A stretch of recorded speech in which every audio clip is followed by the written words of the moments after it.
Sa darating na Lunes, ika-30 ng Oktubre sa taong kasalukuyan ay muling isasagawa ang barangay at SK election sa bansa.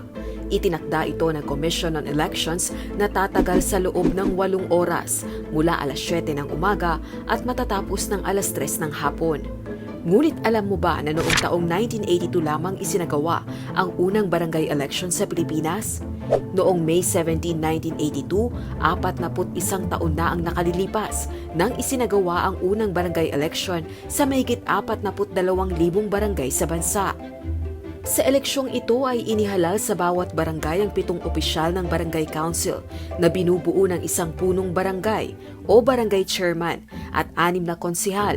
Alinsunod ito sa nakasaad sa Batas Pambansa bilang 222 o ang Barangay Election Act of 1982 na pinirmahan ni Pangulong Ferdinand E. Marcos. Ayon din sa batas na ito, manunungkulan ng mga opisyalis ng Barangay Council sa loob ng 6 na taon. Ngunit binago ito at ginawa na lamang na hanggang 3 taon, alinsunod naman sa Local Government Code of 1991. Samantala, noon namang December 4, 1992, isinagawa ang unang sangguniang kabataan elections alinsunod sa 1991 Local Government Code ng Department of Interior and Local Government o DILG na nilagdaan naman ni Pangulong Corazon Aquino. Nakasaad dito na ang bawat barangay sa Pilipinas ay inaatasan ng batas na magkaroon ng sangguniang kabataan na binubuo ng isang chairman, isang secretary, isang treasurer at 7 miyembro.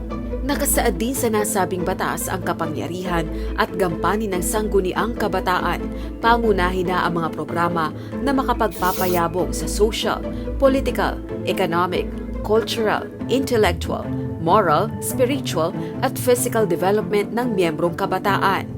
Noong una ay hindi pa sabay na isinasagawa ang barangay at SK elections hanggang sumapit ang taong 2002 kung saan unang idinaos ang synchronized barangay at sangguniang kabataan election sa bansa.